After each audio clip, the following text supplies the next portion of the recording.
Hello students, my name is Bhavna Singh. I am working as an assistant professor in St. Andrews Institute of Technology and Management. This is an online tutorial series on e-commerce. So let's begin today's session.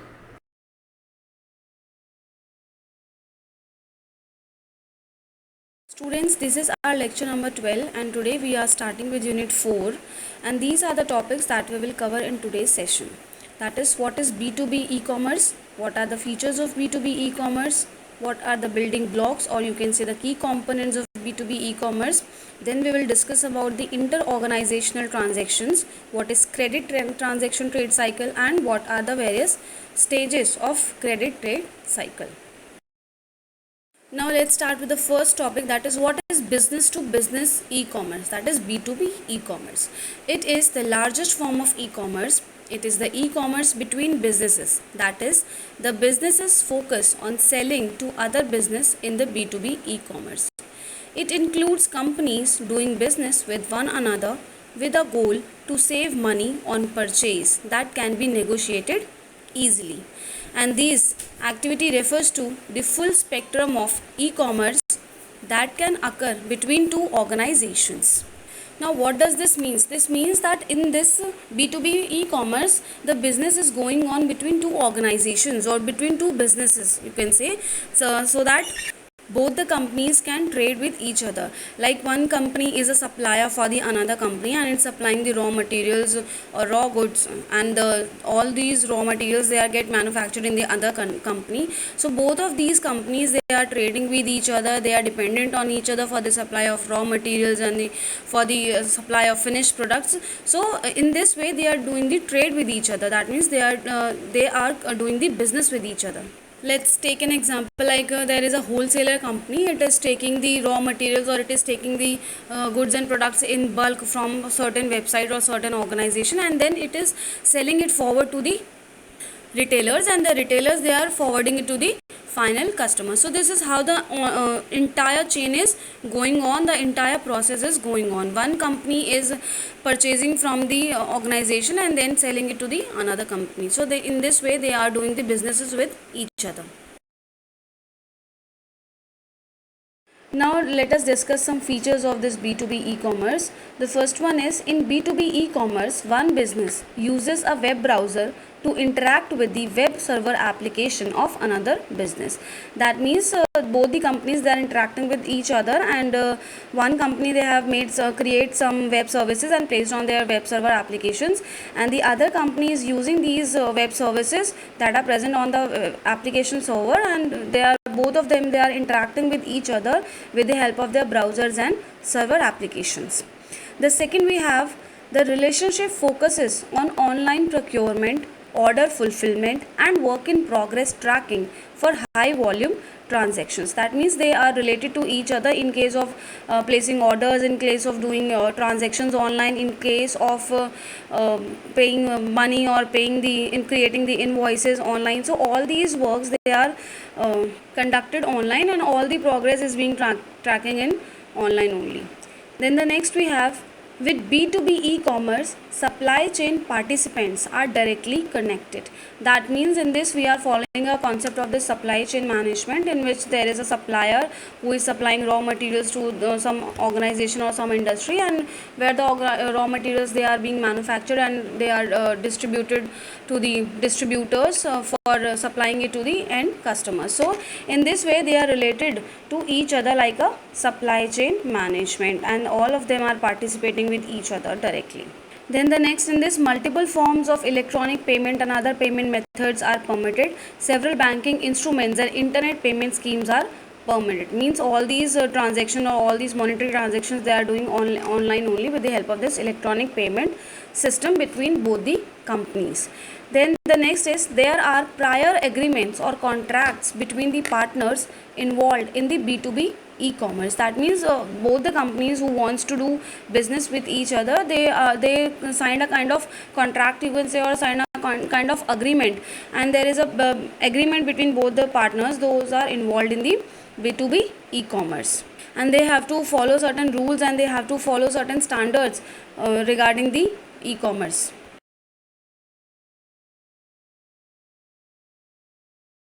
Now Now let's discuss what are the key components of this B2B e-commerce. The first one is application server. Application server means both the companies, they are interact with each other with the help of their web browsers and web servers, and these application servers, they are required to develop and manage and execute all the services of the particular organization, and in order to provide the higher performance and non-stop services to each other, so these application servers are required. Then the second, we have the B2B integration server.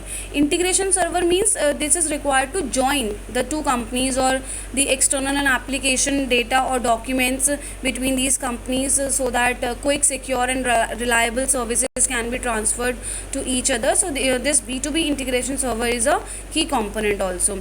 Then the next, we have the personalization software. Personalization software, with the help of this software, it is possible for a particular company who has multiple buyers, so that they will display or provide only the content that is unique to the partner and that is required by that particular partner, and it avoids displaying or providing all the services to another buyers also who are not interested or for whose the services are irrelevant.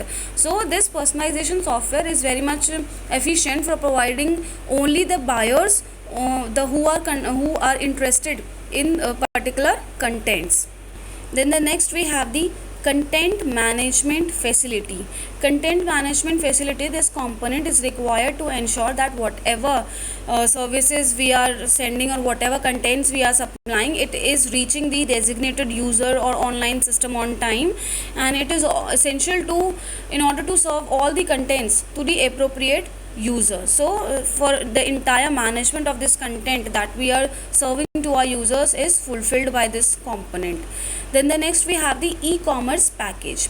E-commerce package means it is a complete set of programs that includes all the customer services and product management and shopping cart and order fulfillment modules. So this comes in an entire package which is responsible for all these things like providing the customer services to the customers and providing the product management related to the direct delivery, related to the shopping cart, related to the order fulfillment things. So all these things there comes in a package and provided by the e-commerce package.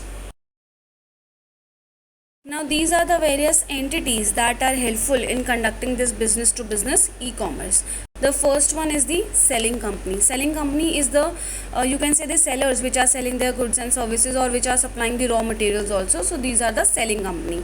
Then the second one, you have the buying company. Buying company, which is buying, for example, they are buying the raw materials from the suppliers or they are buying some spare parts from other companies. So these are the buying company. So the selling company is the sellers and buying company is the buyers which are buying certain goods and services.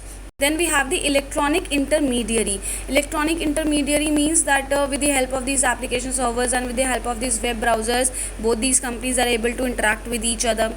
Then the next entity, we have the deliver. Deliver means which is related to the delivery of products and services, or which is related to the delivery of raw materials or delivery of the final product to the end customers. Then we have the network platform. With the help of this, entire online system is going on, like internet, like all the web browsers, like all the LAN. So these are the networks that are providing the platform so that the business, B2B business or B2B e-commerce, can be conducted in an efficient manner. Then we have certain protocols that are needed so that both these companies can communicate with each other, both these companies can follow certain rules and regulations, and both these companies can interact with each other based on these protocols. So it's a kind of a agreement, you can say, or it's a kind of contract between two companies, and they have to follow certain rules and regulations. That is, they have to follow certain protocols for interacting with each other.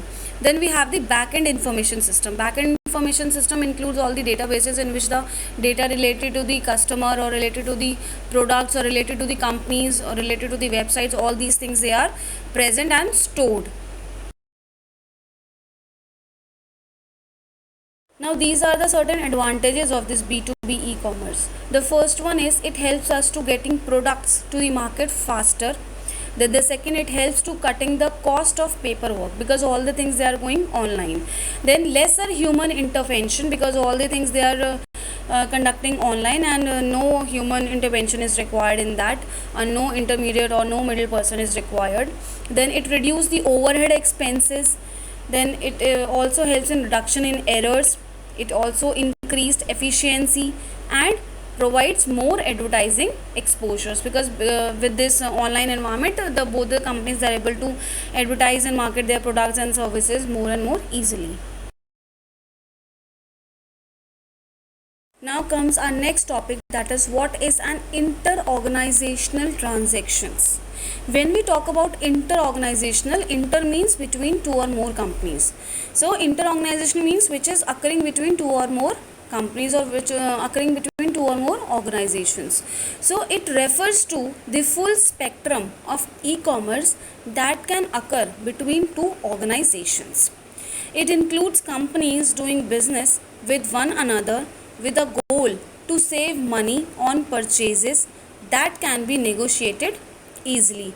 An inter-organizational e-commerce may reduce the transaction cost, increase the availability of products and suppliers, and reduce dependencies on a few trading partners and products. And it also allows better inventory management, quality control, and supply chain processes.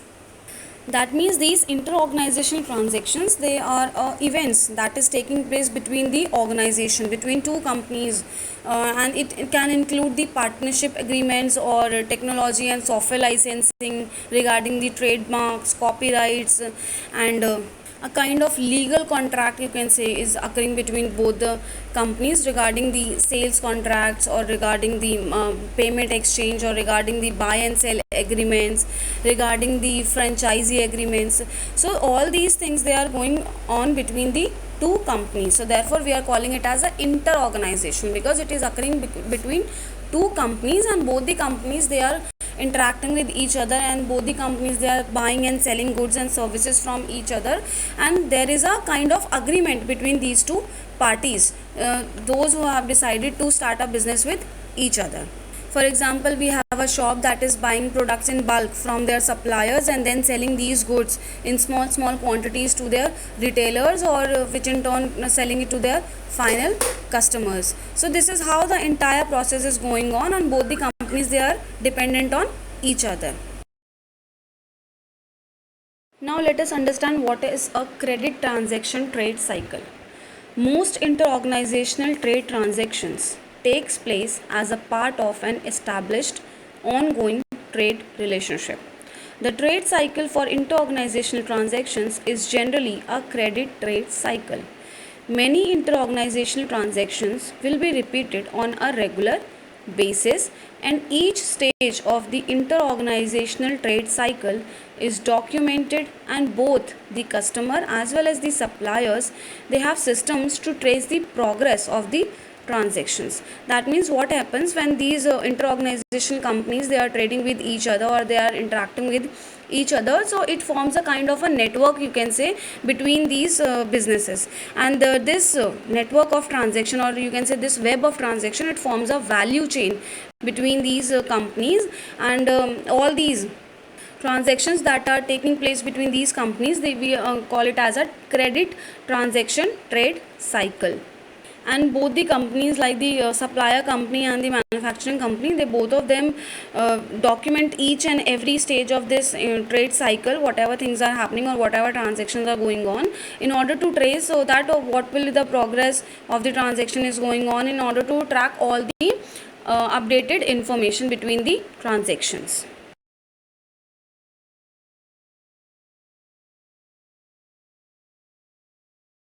Now all these transactions that are going on between these inter-organizationals, they have certain stages, like we have the pre-sale stage, then we have the execution stage, then settlement stage, and after that after sales stage. So we will discuss each one of these stage in detail one by one. First one is the pre-sales stage. Now, pre-sales means which we are doing in advance. For example, before the trading starts between these two organizations, they need to make certain contacts between them, and they need to agree for certain trading terms, and they need to agree the price of goods, the conditions of delivery, and terms of payment. So all these things they have to make a contract with each other, and they have to make a kind of agreement between each other. So both the companies or both the organizations, they have to agree to the certain rules and regulations of each of the company, and they have to follow certain standards, so that between after the trading starts, there will be no any kind of confusion or no any kind of ambiguousness between them. After the pre-sales stage, we have the execution stage. Execution means in which the actual placing order and delivery of the items and collecting or receiving the items is executed in the real terms. So this execution, it consists of requesting for the particular goods, that means we are placing the order, and then collecting or receiving them, that means we are getting the delivery from the suppliers. So how this entire process goes on, that for most suppliers, they have formal purchasing procedures, that order originate from a purchasing department, and when the delivery of the goods is also formalized, and in this the goods come with a delivery note, that is again cross checked manually or as well as the electronically with some or purchase order, you can say. And in this way the entire stage is completed. That means we are placing the order and collecting them and receiving them at the end. Now the third stage is the settlement. Settlement means we are talking about the payment transactions here. That means the supplier of the goods, it has to be paid with the inter-organization transactions, and the supplier requests the payment, that is it requests the invoice, and the customer, it settles the account by making all the payment transactions. Then we have the next stage, that is the after sales. After sales means which is considered when we have delivered the products or delivered the goods to the final customers. So in any transaction there can be problems, or there can be damage or faulty goods that have delivered, and these issues, they have to be sorted out after the execution phase. So all these kinds of issues, they are considered in the after sales stage.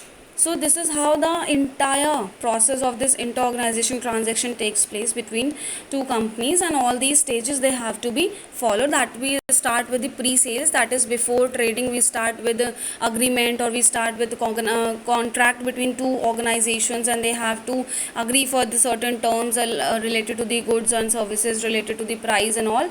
Then the second, after pre-sales, after contracting or after agreement, then we comes into the execution phase, in which we request for the goods and services, and we get or deliver those services. Then after that the settlement phase comes. In settlement, what happens, that when we have received the orders and orders are delivered to the customers, then they want the payment. So in this, the payment settlement is done, and after that we have the last one is the after sales. After sales means that all the issues related to the damaged or faulty goods, or all the issues related to the after delivery of the products, they are sorted out, and they are considered in this after sales stages. So these all stages, they combinedly called as the credit transaction trade cycles. Now all those transactions that are going on or that are conducting between these two organizations and between two or more organizations, so there can be a many varieties of these transactions also. So there are many organizations, and there is a variety of transactions that takes place, that range from a large supermarket chain down to a local corner shop. And the type of transaction that take place and how it is executed depends on the size of the business involved, the nature of the business, and the norms of the particular trade cycle. That means the transactions, they vary from a very large shop, you can say, or a very large supermarket, to a very local shop, and its execution depends upon the size of the business, whether the business is very large, or it is a large company, or it is a very small shop or very small business. So the execution depends on the size of the businesses that is involved between these transactions. So there are multiple types of transactions, or you can say there are variety of transactions that can take place between these two organizations, like discrete transactions of commodity items, repeat transactions of commodity items, and discrete transactions of non-commodity items. That means there can be products which are transacted in bulk, and there are many types of transactions in which are considered with the transaction of goods and services to the retailers. So all these kinds of transactions, they depend on the size of business, that whether the business they are interacting with each other, or they are supplying the goods and raw material to each other in bulk or in some limited quantity. So all these types of transactions, they can take place between the two organizations or between the two or more organizations. And the transactions can be of the commodity items, which can be sent in bulk, or it can be of the non-commodity items. Now it's time to discuss some important questions that are related to today's session. The first one is, what do you understand by B2B e-commerce? Explain its components and features. In this, you have to explain the entire architecture of business to business e-commerce and what are its various key components that we have discussed already. Then the second is, what is a credit trade cycle? What are its various stages? In this, you have to explain all these stages like pre-sales, execution, settlement, and you have to explain what is a credit trade cycle and how it is occurred between two organizations. So students, let's end this session here only. I hope you have understood the concept of B2B e-commerce and inter-organizational trade cycle or transactions. In the next session, we will start with the EDI, its various standards, its various features and benefits. Till then, you all take care of yourselves and keep learning. Thank you so much for watching.